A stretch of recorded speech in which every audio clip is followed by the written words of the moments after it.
Challenge হাসিনাকে, আসুন না তিনি সবাইকে খুন করেছেন। আগে তো বললাম তিনি তার পিতার সবচেয়ে বড় মৃত্যু, সবচেয়ে বড় বেনিফিশিয়ারি তিনিই খুন করেছেন।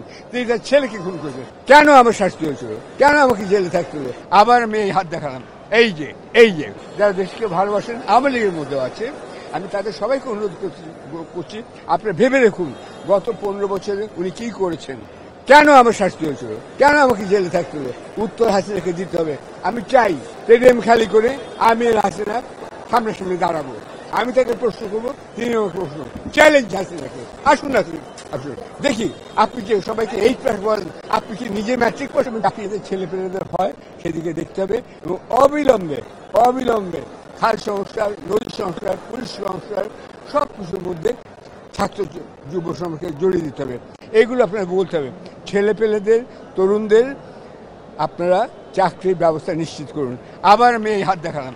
এই যে পিনাকি যেমন বলে জয় বাংলা সবাইকে করবে, আমি 100 হব, তার মধ্যে এটা থাকবে।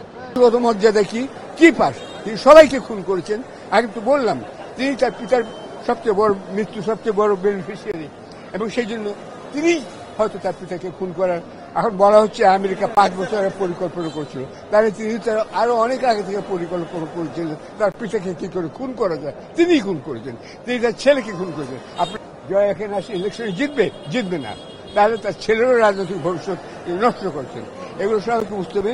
তিনি বেঁচে থাকুন, বেঁচে থেকে সুস্থ থাকুন, সুস্থ থেকে তিনি দেয়াল দেখুন, পড়ুন যদি তিনি পড়তে জানেন। আমরা দেখেছি যিনি বিচার, তিনি সজীব ওয়াজেদ জয়ের পিছনে হাঁটতেছেন। আমরা বিগত দিনের বিচারের ব্যবস্থার জন্য যেটা বলবো, বিচার বিভাগ সংস্কার খুব জরুরি।